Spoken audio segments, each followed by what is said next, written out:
Howdy, friends. How are you today? It's great to see you. Welcome to the 51st episode of In the Know, your 25-minute deep dive into the modern employee experience and what we can do to make it better. I'm JD from E09, and today's episode is all about managers. Now, I know what you're thinking. Didn't we just talk about managers back in episode 49 when Monica Rothgerry was on the show? We did, but it's my talk show, and we'll talk about whatever I want. But even more important than my own preferences is the reality that frontline managers are the most important people in the workplace, and they're struggling. You see, my team at E09 is getting ready to publish our 2024 Deskless Report. Our last report dropped in late 2022 and reflected how frontline workers and organizations were reacting to the challenges presented during the pandemic. Now, this year's report is all about the shift from reaction to strategy. We'll highlight the parts of the frontline experience that have improved over the past few years, as well as the areas where people continue to struggle. And spoiler alert, the number one area for improvement in the frontline workplace right now is managers. Because right now, 67% of managers feel like they're making it up as they go, at least some of the time. Nearly half of frontline managers are struggling with burnout, and they're desperately looking for more help. That includes better labor budgets, more consistent expectations, and more training on critical topics like conflict resolution and collaboration. And you know, the biggest reason that I loved Monica's book, Lessons from the Drive-Thru, is that it reflected the everyday reality of what managers face, because it was written by someone who did the job and then became part of the corporate team. Well, here's the deal. I happened to find another book that was written by someone who did the job of a retail store manager for 20 years. But in this case, they didn't go to the corporate side. Instead, they've stayed part of the conversation and used their skills to reinforce proven practices as a champion of frontline managers. In fact, I'd say this is a book every retailer should buy for their store managers. And it's also a book we'll be giving away to a few of our live viewers on LinkedIn after the show wraps up today. But first, let's talk to the author. Please join me in welcoming our special ITK guest, Kit Campoy. Kit is a retail expert with 2 decades of experience leading store teams with brands like Tilly's, Anthropologie, Lucky Brand, and PacSun. Today, she's the voice of the front line, who shares her people-centric approach to crafting a compelling retail story through a popular Substack and in partnership with a variety of SaaS retail tech companies. And then in 2023, Kit published the Retail Leaders Field Guide, a how-to handbook for retail leaders covering everything from how to set up your store's back room to creating a kick-ass culture that keeps employees engaged and customers coming back. Kit Campoy, you're in the know. How you doing? Hey, I'm doing so good. Thank you for having me, JD. Thank you for the invite. I'm super happy to have this conversation today. My pleasure. Thanks for joining us and sharing your insights. So we're going to spend a lot of our time together talking about your book and the insights that retailers and really any frontline focused organization can take from it to enable and empower their managers. But I'd actually like to start at the end of the story because the last section of your book is titled, "You Got This."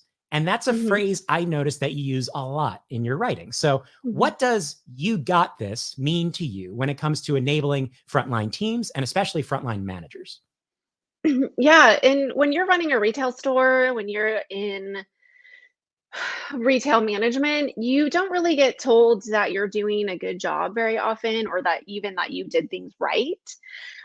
You're kind of just told you did this wrong or this is what you need to do better. So, you got this is just, what my colleagues and I would say to each other when we got off the phone, like, it's a crazy day, but you got this. And so, because retail leaders don't hear that very often from their bosses, that kind of boost of encouragement, motivation, like, I believe in you, you can do this, like, I see you, your job is hard. Since they don't hear that from their bosses that often, they get to hear it from me, like someone who knows. Absolutely, a great sentiment to kind of theme the conversation for today. So your Substack is titled "The Voice of the Front Line," and we're going to include a link in the description and show notes so people can subscribe and check it out. But one of the most popular posts on your Substack is called "Retail Leaders Already Do It All. Stop asking them to do more with less." And of Mhm. course, this idea of do more with less, which I equate to kind of stripping the organization down to the essentials, looking for ways to boost profits through efficiency, oftentimes at the expense of the workforce. It's been a huge theme coming out of the pandemic. And in this article, you say that retail managers have reached a breaking point. So, what does it feel like as a manager to hit this point? And then, how does burnout impact your ability to do your job, to run an effective operation, and to do more with less? What it feels like is just sweat rolling down your back. You're helping 3 customers at once. They have to wait because you're stretched so thin. It means taking maybe not even taking your break or taking your lunch break late because you're, at the cash register, you're trying to help get the line down. Um, my lunch break was 30 minutes typically when I ran retail stores. If you have to go get food, that means you come back and you have about 10 minutes to eat it and get back on the floor. And at the end of the day, I would come home and eat a peanut butter sandwich and fall on my face because I didn't have the bandwidth really to like think about, oh, I need groceries, right? Like plan meals. Like I didn't have the mental capacity to do that because I was stretched so thin and I was so burnt out. For companies, that means that mistakes are going to be made. So when I worked for one company that I worked for, I was so burnt out and I got scammed by a customer. And it was someone that we knew was like a known scammer. And everybody was like, look out for this person. She's a known scammer. I was so tired and I was so burnt out that I got scammed. And then later, a few years later, when I was running my own store, one of my co-managers got scammed by a customer. And I wasn't so concerned about the scam. I was concerned about the manager.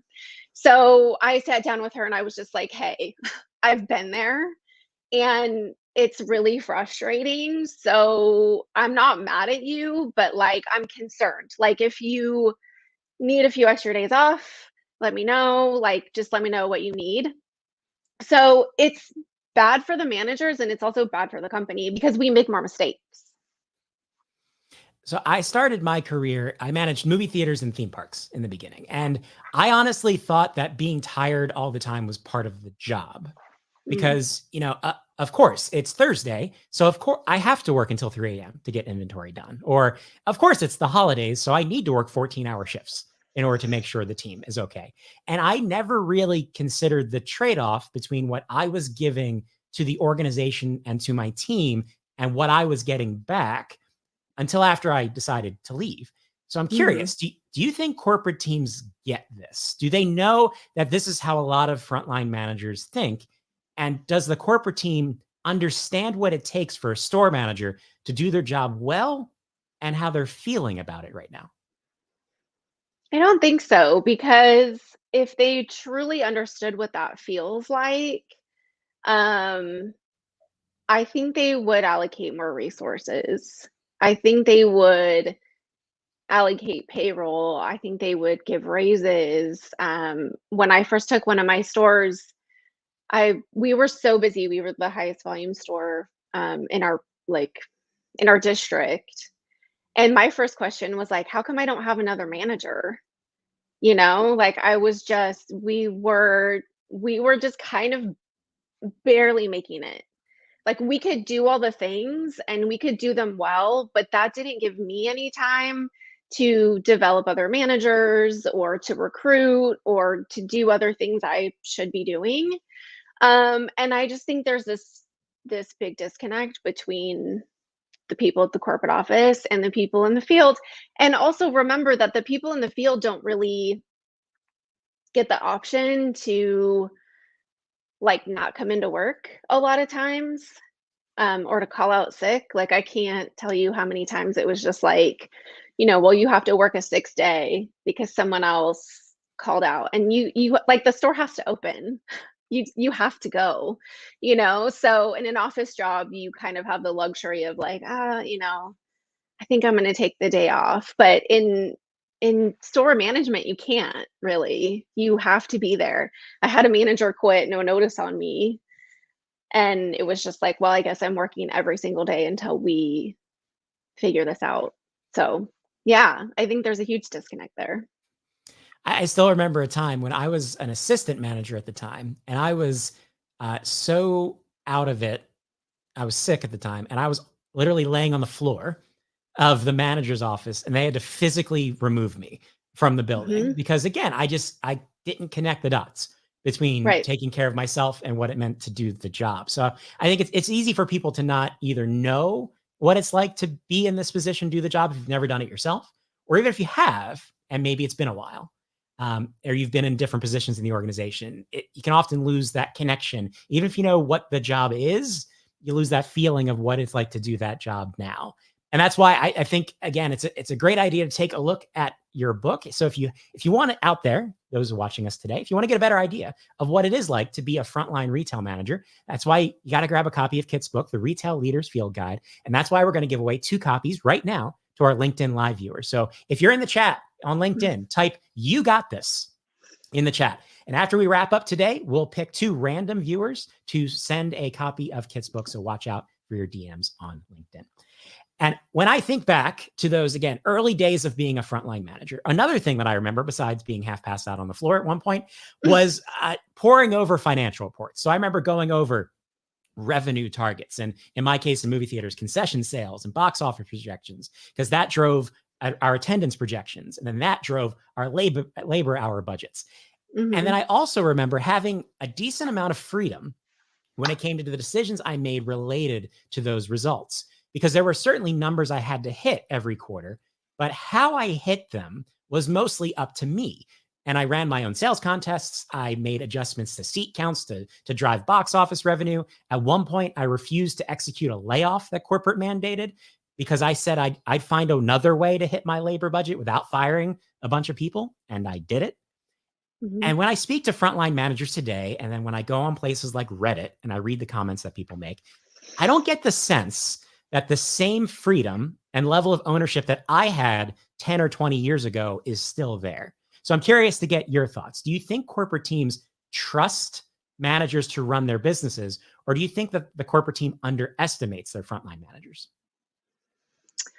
I think they're underestimated for the most part. I don't think they're really trusted, but I think that's the fault of the corporate office because they're not, when you pull all the training, all the leadership training from the frontline and you don't provide that anymore because you don't want to spend the money on it, then that leads to like mistrust, and you don't trust those people to be autonomous and make those decisions and do the job that they were hired to do. It's a lot of, I've worked for companies where I had a lot of freedom, and then I worked for companies where it was like, do this, execute this, check this box, sign here.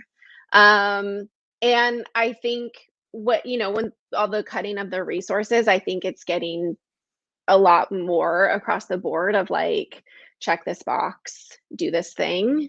Like you weren't hired to think of new ideas and different ways to do things. You're just hired to execute. And that's really gonna hurt. I mean, it already has hurt the retail industry. They can't find CEOs to run companies because they didn't train anyone to do the job. So, yeah, I think unfortunately, a lot of times store leaders aren't given the freedom to make decisions and try new things. That's a great point about the talent pipeline side of the story, right? Because if you don't build the capability on your front line at the key holder level, system manager level, store manager level, who takes over as regional, who takes over as district? When those people retire, who then moves into the corporate role? So it's not just about this quarter and your budget and goals for this quarter. It's about the long-term health of your business. And unfortunately, a lot of times it's easier to think about this quarter and celebrate this quarter as opposed to what might happen to us in 2 to 5 years if we don't make the necessary investments now. And you mentioned a piece that connects to this already. And what I think is the biggest topic of conversation around frontline work, especially what I see workers themselves talking about online, and it's staffing. But it's not the inability to hire and retain frontline workers as much anymore. It's about labor budgets and not having the ability to hire and schedule as many people as needed to run the operation. And I see frontline workers frustrated because they're expected to handle a longer list of tasks for the same pay and end up getting burned out. And then the manager, as you mentioned, is the one who picks up the slack. So being short-staffed, I think in a lot of cases, has moved from a problem to being a strategy in certain organizations. So if you could reflect a little bit more on how staffing challenges and labor hour reductions impact a manager's ability to hit the goals that corporate needs them to hit. Yeah, well, if we're not staffed, then that means I'm a cashier, right? So if we don't have the people, then I'm ringing, then I'm grabbing shoes, then I'm doing all the job of a sales associate, which is fine. I can do that, twice a week or something. I can do that on a Saturday. That's great. But then I don't really get to do my job. I don't really get to oversee. I don't get to have the conversations with my other leaders. I don't get to dig into the P&L reports. I don't get to dig into like the planning of the business, all that stuff. So it really does. If you're not fully staffed and your store and your managers and your store leaders are running around doing the jobs that you should have hired sales associates to do, you're going to make less money. You just will make less money. I've had both scenarios where I've had a store fully staffed, extra managers, extra payroll hours for a million different things. And we made a ton of money and everything clicked and people didn't get burnt out and people were really happy. And then I've seen the flip side of that too, where we had, they got rid of a manager, they cut all the payroll hours, we couldn't hire as many people. Every quarter it was like, oh, pull your payroll back 5%. So you can only do that for so long, and then it will absolutely impact your ability to make the volume that you want to make. And what's interesting is I've also seen the other side. At one point, I was part of an opening team in a new location, and we were purposefully overstaffed because of the Mhm. experience that the corporate team wanted to deliver during that initial period of time. And that was Mhm. also, it was kind of the other side of ridiculous, where it was, Right. Yes. I don't know what to do with people at this point, right? It's a Right. great problem to have, but it's one It of is. those, like, seeing both sides of the equation where I can see where you could easily perceive this as not being the best use of resources. But then when you go Right. the other direction, it becomes immediately apparent how the shift in investment and resources is impacting not just the customer experience, but also the employee experience. And like you mentioned, the manager experience.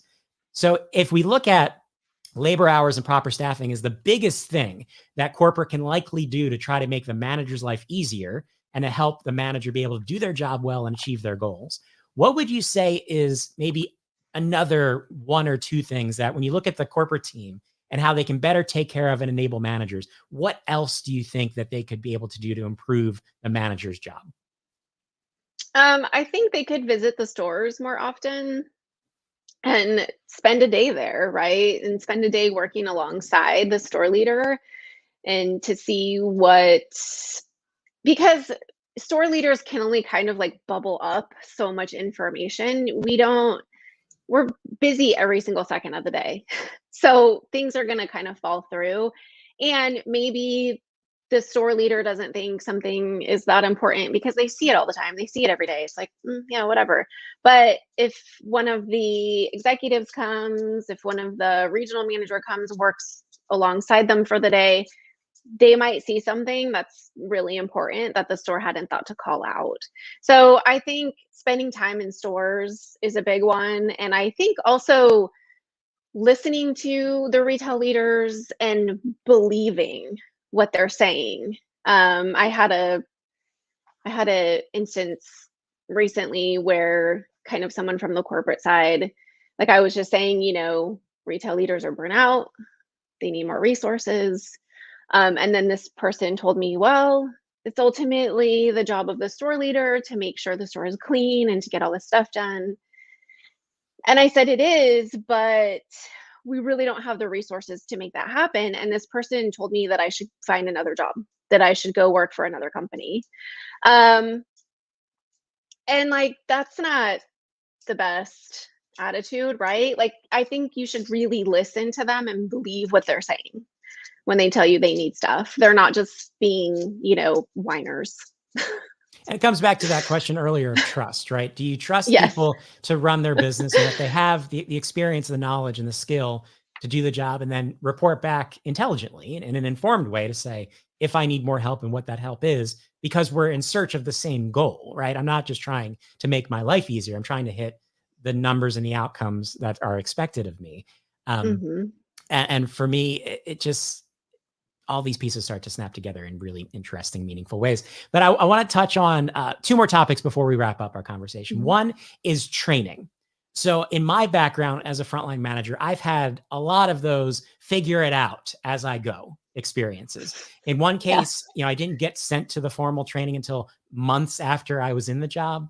In one case, I went on my days off because my boss just wouldn't schedule me for training. Mhm. So I Mhm. felt like I needed some of that information. So I just willed my way into that experience. So I'm curious your perspective on where training fits and kind of the reality of being a frontline manager and a retail store manager. And then what types of learning and skill development opportunities are actually most useful for someone in that role, whether they're new in the job or maybe they're more experienced in the job. I think it fits. I mean, if you can get everybody together, in the same place, that's ideal, really. I think the best setup that I had was all the store leaders. I worked for a company where all the store leaders would get together twice a year. So once for kind of like back to school planning and once for holiday planning. 3 times a year would have been better, but twice is better than nothing.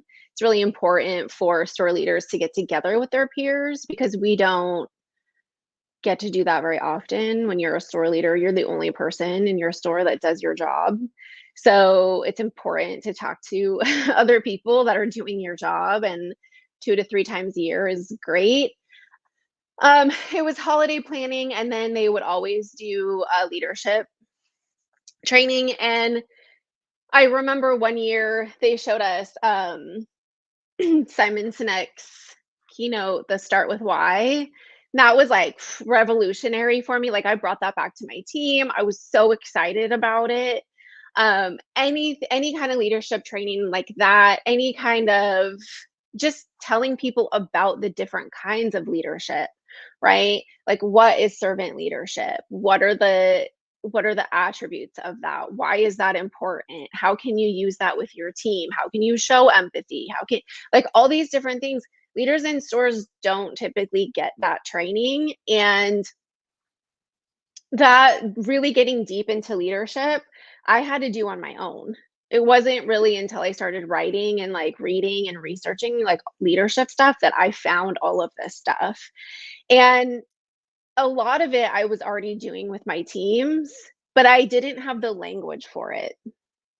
So that is super important. Just giving people the language to talk about leadership and to talk about team building, I think is so important. I'd say a lot of it comes down to, like you said, the exposure to new ideas that is not just part of Mhm. the day to day, right? I get kind Right. of stuck in that in the four walls of my location, in the day to day tasks, the things I got to do, the fires I got to put out, and sometimes it's about exposure to new ways of thinking, new practices, new skills that just weren't top of mind for me. And then there's that other point that you echoed around that connection piece, which is oftentimes as a frontline manager, you can feel like you're on an island. And I think in certain cases, I was very benefited by the fact that I worked on larger frontline teams in cases. So I might have had 10 managers on my team with me. So we could learn from one another. And I think I learned a lot about what it means to be a good frontline manager from my peers as opposed to from my boss or from the learning and development function or what have you. But I think there's a lot of cases where if you're working in a smaller footprint, you might be the only manager in your location. The next location might not be until the next town. And my question often becomes, well, how many problems have already been solved by people you just don't know are there? Or it wasn't part of the formal training. And a lot of times that kind of connection piece, that peer group, peer learning, I think plays a critical role in the development and kind of problem solving relationship that managers have. And that connects to the next last question I have for you, which is I think one of the things that suffers as part of this conversation when it comes to things like doing more with less is the community aspect of the workplace. And we get so focused, again, on the task list that we fail to recognize the importance of things like relationships as part of the Mhm. formula for success in a frontline workplace. So my question becomes, if you could talk about the importance of community in a frontline operation like a retail store, how the manager plays a role in fostering community, and then where does corporate come in to help the manager improve that sense of community? It's so important because in when you're working in a store, you go through a lot of wild experiences, right? Like customers can yell at you, people don't show up. Like we go through a lot that's kind of traumatic. And so you have to really believe that the person next to you has your back. And so I think managers need to like lead from the front, right? Like be on the floor with their teams, do the job of the team with the team, whether it's like helping customers, fitting rooms, shoes, cashier, whatever it is, like do all the things, work alongside people. Um, Kind of goes back to the like, you got this, is kind of like, I got you, like, we're gonna get through this together. That's and also, like, just treat I someone asked me, what would be a good, like, leadership training course, and I said, "Honestly, just how to be cool to people." Like, just be cool to people, you know? If they're 5 minutes late, like, don't yell at them, right? Like, don't let be, "Hey, man, can you just think you can get here on time? Like, what's going on?" Just be cool to people, just treat them. I was kind of treated everybody like I was the big sister, like, "Yeah, I'm gonna make sure you do your job, and we gotta hit these sales goals, but we're gonna have a really good time while we do it." That's culture, that's creating community, that makes people want to come to work. And then as far as how the corporate can support that, I think, I would say I would say don't throw Friday corporate parties and put it on Instagram while your teams get nothing, right? So it doesn't mean that like you have to buy your frontline team's pizza every Friday. Like you don't have to do that, but like don't put it out there on social media that you're all partying and having a great time at corporate and we're like, you're pulling away our payroll. Like, is that why you're pulling away our payroll? Like, we had these discussions many times over the course of my career. Like, did you see what corporate's doing? How come they get all that stuff? So I think if you're doing stuff like that for the corporate office, I think you should think about the frontline as well and like how you can do something for them that's fun, and not just make it about like the corporate office. I think that comes back to one, alignment in terms of how you facilitate the culture of the organization, but also enabling pieces of the organization to facilitate their own version of what culture and community means for them, because it's just a different environment working in the front line versus working in the corporate office. But one of the best things about my background when I went from frontline roles into corporate roles is that during the busy periods, I went back, right? So I changed jobs again. And because I had operational capability, I went back in and supported the operation. So I was there doing the job and not, well, I can take time off, even though it's the busiest time for the organization, but maybe not for my particular function. So I think we could do a whole nother half an hour on pizza and how organizations mess that particular one up when it comes to how to properly recognize people. But again, I think that's why it's so important, I think, for the corporate team, instead of trying to enforce what culture community means as this huge organization, I think it's about enabling the frontline teams to say, I'm going to give you the tools and resources to enable what community means for you, because even two different stores can have two meaningfully different cultures, because cultures are people, and it's different people that make up the community there. And that community changes over time based on who the manager is and who the employees are and whatnot. But there's one more thing I want to touch on before we sign off. And that is, we're heading into the holiday season right now.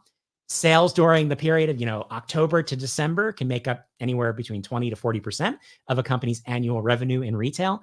And this year we're looking right now at sales projections that year over year look positive, but we also have consumers who are very price conscious, still reeling from inflation and looking for the right deals and shopping accordingly. So that means that retailers are going to need their store teams, including lots of seasonal staff, to execute flawlessly if they want to hit their sales targets. So when you're thinking as an experienced retail manager heading into the holiday season, what's like one or two things the corporate team could be doing right now to help their managers get ready for this season?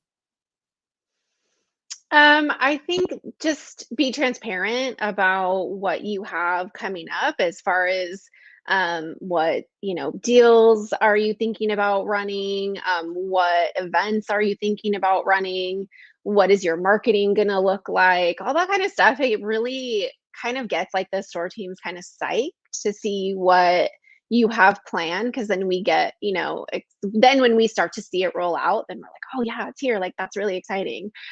Just even for us, like getting the holiday gift cards and like stocking our gift card station, like all that stuff. We were like, yeah, cool, like it's here. So I think just being transparent about that, and then being really like clear about, I think there's a part in the book where I talk about seasonal hiring and just like operationally how to do that, right? Like how to plan for that. How many people will you need? There's literally map it out. So I would say give your store manager and your hiring manager, whoever does that in the store, a couple hours to actually plan for that stuff together and to talk about what that's going to look like and when are you going to do your orientations and how are you going to make people feel welcome in the store and all of that stuff. Because 2 hours of planning like really goes a long way to getting the store leader, the co-manager, the other leaders in the store feeling really good and excited about holiday hiring versus just kind of an overwhelm, like, oh, this is one more thing we have to do. When you get the time to plan it all out and you're all in the loop and you're all looking forward to it, then it's fun. And it's like, oh, we can't wait to like hire all these new people.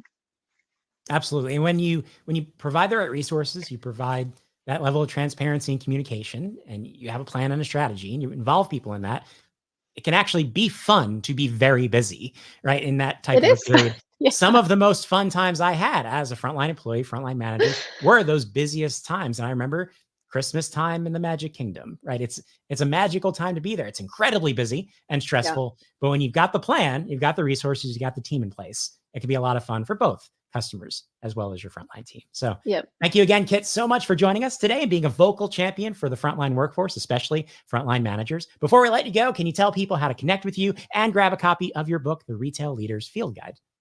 Yes. So you can connect with me on LinkedIn. I'm there just about every day. My website is campoy.com. And then the book is available on Amazon in paperback or in digital form.